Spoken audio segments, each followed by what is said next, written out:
অভিশপ্ত হাসপাতাল পার্ট 1। 307 নম্বর কেবিন।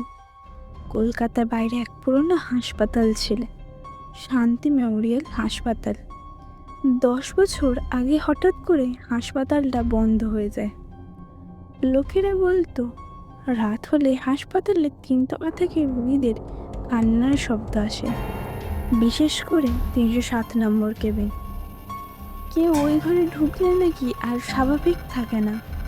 একদিন ইউটিউবের অর্ক আর তার 3 বন্ধু ঠিক করলো ওরা রাত কাটাবে ওই হাসপাতালে।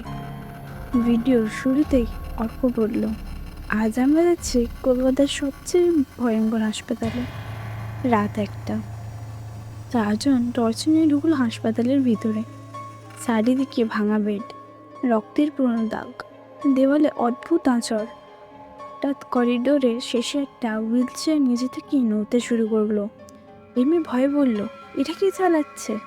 কেউ উত্তর দিল না। ওরা ধীরে ধীরে 3 তলায় উঠল। সামনেই লেখা কেবিন 307। দরজাটা অল্প খোলা ছিল। ভেতরে ঢুকতেই ঠান্ডা হাওয়া বইতে লাগলো। ঘরের এক কোণায় একটা পুরনো রঙের ফাইল পড়েছিল। ফাইলটা খুলতেই দেখতে পেল পেশেন্ট নেম মায়া সেন, স্ট্যাটাস ডেড, আর নিচে লাল কালি দিয়ে লেখা সে এখনো এখানেই আছে।